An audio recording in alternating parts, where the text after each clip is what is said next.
ನಿನಗಾಗಿ ಭಾಗ 182. ಅವನು ಅವಳನ್ನು ಬಾಚಿ ತಬ್ಬಿ ಮುತ್ತು ಕೊಡಲು ಆರಂಭಿಸಿದ. ಸ್ವಲ್ಪ ಹೊತ್ತು ಅವಳು ಸಹಕರಿಸಿ ಅವನನ್ನು ಅಲ್ಲೇ ಇದ್ದ ಹಾಸಿಗೆ ಮೇಲೆ ತಳ್ಳಿದಳು. ನನ್ನನ್ನು ಏಕೆ ಈ ರೀತಿ ಹಾಸಿಗೆ ಮೇಲೆ ತಳ್ಳುತ್ತಿದ್ದೀಯಾ ಅಂತ ಕೇಳಿದ್ದಕ್ಕೆ ಅವಳು ಮೇಕಪ್ ಅನ್ನು ತೋರಿಸಿದಳು.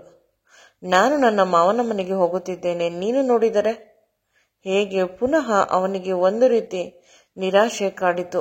ಅವಳು ಇಷ್ಟೊಂದು ಆಸೆ ಇಟ್ಟುಕೊಂಡು ಹೋಗುತ್ತಿದ್ದಾಳೆ, ಅಲ್ಲಿ ಏನಾಗುತ್ತದೆ ತಿಳಿಯುವುದಿಲ್ಲ. ಕಣ್ಣೀರು ಬರುತ್ತಿದೆ, ಆದರೆ ಅವನು ಅವಳ ಬಳಿ ಇರಲು ಸಾಧ್ಯವಿಲ್ಲ. ಅವಳಿಗೆ ಅರ್ಥವಾಗುವುದಿಲ್ಲ. ಅವಳು ಪುಟ್ಟ ಮಗುವಿನ ರೀತಿ. ಅವನು ಹಾಸಿಗೆ ಮೇಲೆ ಮಲಗಿಕೊಂಡು ಅವಳಿಗೆ ಹೇಳಿದ, ಇನ್ನೊಂದು ಸಲ ಯೋಚಿಸಿ ನೋಡು, ನೀನು ಆಸೆ ಪಡುತ್ತಿರುವುದು ಸರಿಯಾಗಿ ಇದೆಯಾ? ನಿನ್ನ ಅತ್ತೆ ಮಾವ ನೀನಂದುಕೊಂಡಷ್ಟು ಅಮಾಯಕರಲ್ಲ. ಮುಂದೆ ನಿನಗೆ ತುಂಬಾ ತೊಂದರೆಯಾಗುತ್ತದೆ, ಎಚ್ಚರ ಅಂತ ಹೇಳಿದ. ಆಗ ಇವಳಿಗೆ ತುಂಬಾ ನಿರಾಶೆ ಆಯಿತು. ನೀವು ಏಕೆ ಇಷ್ಟೊಂದು ಕೆಟ್ಟದಾಗಿ ಹೇಳುತ್ತಿದ್ದೀರಾ? ಅವರು ನಿಮ್ಮ ಅಪ್ಪ ಅಮ್ಮ, ಅಂದರೆ ನಿಮ್ಮಷ್ಟೇ ಒಳ್ಳೆಯವರು ಇರುತ್ತಾರೆ. ನನಗೆ ಈ ವಿಷಯದಲ್ಲಿ ಆರ್ಗ್ಯುಮೆಂಟ್ ಬೇಡ.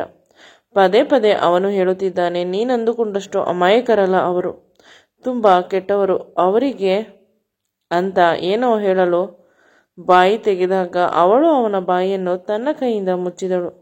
ನೀನು ಅಪಶಕುನ ಮಾತನಾಡಬೇಡ. ನಿನ್ನ ಅಪ್ಪನಿಗೆ ದೊಡ್ಡ ಊರಿನ ಜನರ ಸಹಾಯ ಇರುತ್ತದೆ. ದೊಡ್ಡ ದೊಡ್ಡ ಗ್ಯಾಂಗ್ ಲೀಡರ್ಗಳ ಪರಿಚಯವಿದೆ. ಅವರು ಒಬ್ಬರು ಮುಂದೆ ಬಂದರೆ ಹಿಂದೆ 100 ಜನ ಬರುತ್ತಾರೆ. ಪ್ರತಿಯೊಬ್ಬರು ಅವರನ್ನು ನೋಡಲು ಕಾತುರದಿಂದ ಕಾಯುತ್ತಿರುತ್ತಾರೆ. ಎಷ್ಟೋ ಬಾರಿ ಅವರು ಟಿವಿಯಲ್ಲಿ ಬಂದಾಗ ಪ್ರತಿಯೊಬ್ಬರು ಖುಷಿ ಪಡುತ್ತಾರೆ. ಅವರು ಸಾಮಾನ್ಯ ಮನುಷ್ಯರು. ಏನೋ ಅದೃಷ್ಟದಿಂದ ದುಡ್ಡನ್ನು ಸಂಪಾದನೆ ಮಾಡಿದ್ದಾರೆ. ನೀನು ಏಕೆ ಅಷ್ಟೊಂದು ಭಯಪಡುತ್ತಿದ್ದೀಯಾ ಅಂತ ಇವಳು ಹೇಳಿದಾಗ ಅವನು, ಅಯ್ಯೋ ದಡ್ಡಿ, ನೀನು ಎಷ್ಟೊಂದು ಇನ್ನೋಸೆಂಟ್. ನಿನ್ನ ಜೊತೆ ನಾನು ಹೇಗೆ ಬದುಕುವುದು? ನನ್ನ ಅಪ್ಪ ಅಮ್ಮ ನಿಜವಾಗಲೂ ತುಂಬಾ ಕೆಟ್ಟವರು. ಅವರ ದೃಷ್ಟಿ ಒಮ್ಮೆ ನಿನ್ನ ಮೇಲೆ ಬಿದ್ದರೆ ಕಷ್ಟವಾಗುತ್ತದೆ. ನಾವು ವಿದೇಶಕ್ಕೆ ಪಾಸ್ಪೋರ್ಟ್ ವೀಸಾ ಸಿಕ್ಕಿದೆ, ಇನ್ನೇನು ಹೋಗೋಣ ಅಂತ ಅವನು ಹೇಳಬೇಕಾದಾಗ ಒಂದೇ ಒಂದು ಬಾರಿ ಅವರನ್ನು ನನ್ನ ಕಣ್ಣಿನಲ್ಲಿ ತುಂಬಿಕೊಂಡು ಹೋಗೋಣ.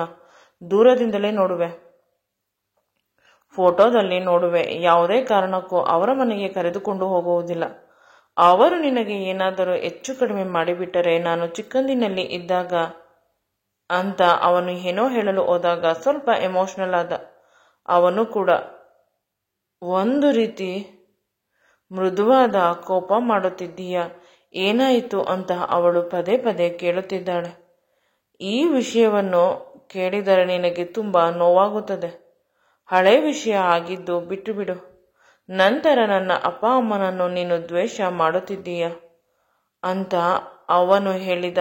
ಆಗ ಅವಳು ಅವನ ಮಾತನ್ನು ಕೇಳಿ, ಯಾವುದೇ ವಿಷಯವಿದ್ದರೂ ನಾನು ದ್ವೇಷ ಮಾಡುವುದಿಲ್ಲ, ಏಕೆಂದರೆ ನಿನ್ನಂತಹ ಮುದ್ದಾದ ಪ್ರೀತಿ ಮಾಡುವ ಮನುಷ್ಯನನ್ನು ನನ್ನ ಗಂಡನಾಗಿ ಕೊಟ್ಟಿದ್ದಾರೆ ಅಂತ ಅವಳು ಹೇಳಿದಳು. ನನ್ನ ಅಪ್ಪ ಅಮ್ಮ ಮಾಡಿದ್ದು ತಪ್ಪು ಅಂತ ನಿನಗೆ ಅನಿಸಿದರೆ ಯಾವುದೇ ಕಾರಣಕ್ಕೂ ನೀನು ಅವರನ್ನು ನೋಡುವ ಸಾಹಸ ಮಾಡಬಾರದು ಅಂತ ಅವನು ಹೇಳಿದಾಗ ಅವಳು ಒಪ್ಪಿದಳು. ಅಕಸ್ಮಾತ್ ನಿನ್ನ ಅಪ್ಪ ಅಮ್ಮ ಒಳ್ಳೆಯವರು, ನೀನು ಅವರ ಬಗ್ಗೆ ಸುಳ್ಳು ಹೇಳುತ್ತಿದ್ದೀಯಾ ಅನ್ನುವುದು ಗೊತ್ತಾದರೆ ಪರಿಣಾಮ ನೆಟ್ಟಗೆ ಇರುವುದಿಲ್ಲ ಅಂತ ಅಂದಳು. ಈಗ ಇವನಿಗೆ ಇಷ್ಟವಿಲ್ಲದಿದ್ದರೂ ಕೂಡ ತನ್ನ ಹೆಂಡತಿ ಅಲ್ಲಿ ಹೋಗುವುದು, ನಾನು ಜೀವನ ಪರ್ಯಂತ ಒಂಟಿಯಾಗಿ ಇರುವುದು ಇಷ್ಟವಾಗುತ್ತಿಲ್ಲ. ಅದರಿಂದ ಅವನು ತುಂಬಾ ಪ್ರಯತ್ನ ಮಾಡುತ್ತಿದ್ದಾನೆ ಅವಳನ್ನು ತಡೆಯಲು. ಅದು ಸಾಧ್ಯವಾಗುತ್ತಿಲ್ಲ. ನಿಜವಾದ ವಿಷಯ ಹೇಳುತ್ತಿದ್ದಾನೆ. ಅವಳನ್ನು ಅಲ್ಲೇ ಕೂರಿಸಿದನು.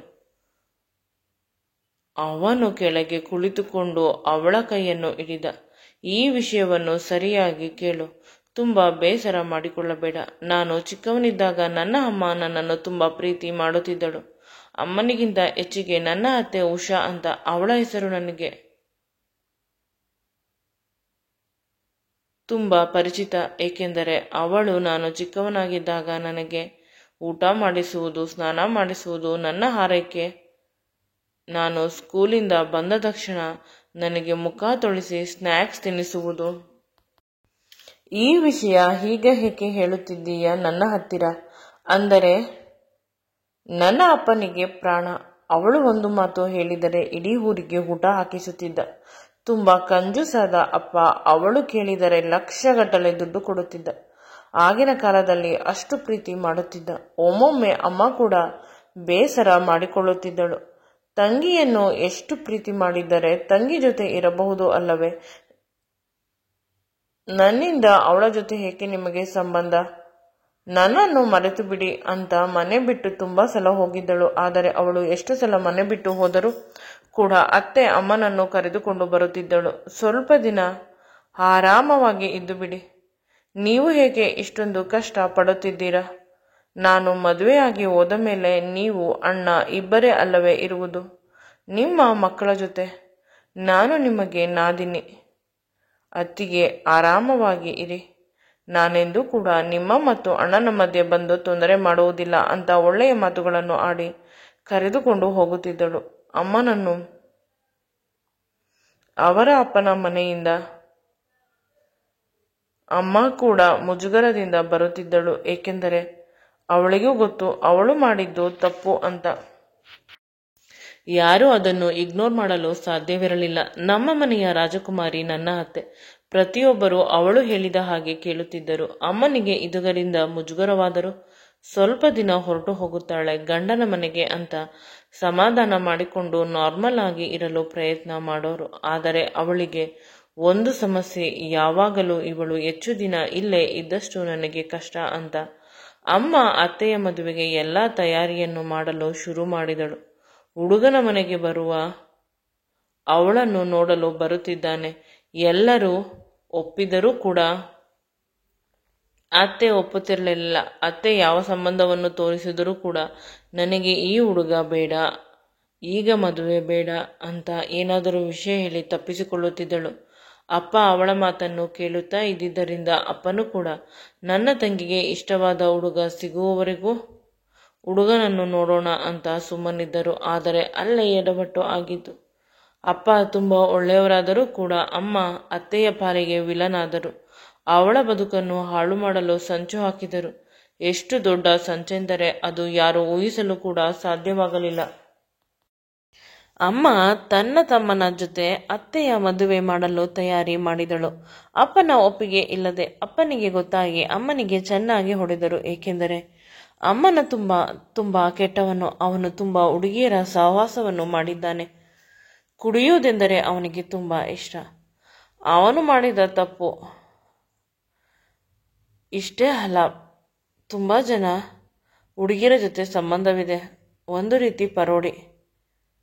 ಈ ರೀತಿಯ ಹುಡುಗನಿಗೆ ನನ್ನ ಮುದ್ದಾದ ಗಿಣಿಮರಿಯನ್ನು ಕೊಡಲು ನಿನಗೆ ಹೇಗೆ ಮನಸ್ಸು ಬಂತು ಅಂತ ಈ ಸಂದರ್ಭದಲ್ಲಿ ತುಂಬ ದೊಡ್ಡ ಜಗಳವಾಯಿತು. ಆದರೆ ಈ ಬಾರಿ ಅಮ್ಮ ಅವರು ಹೋಗಲಿಲ್ಲ ತವರು ಮನೆಗೆ. ಬದಲಿಗೆ ಮನೆಯ ರೂಮಿನಲ್ಲಿ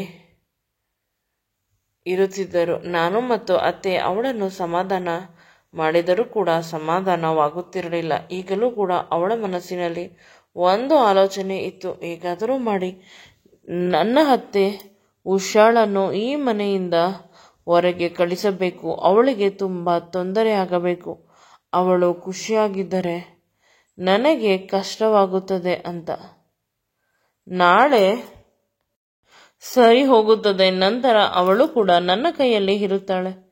ಅವಳು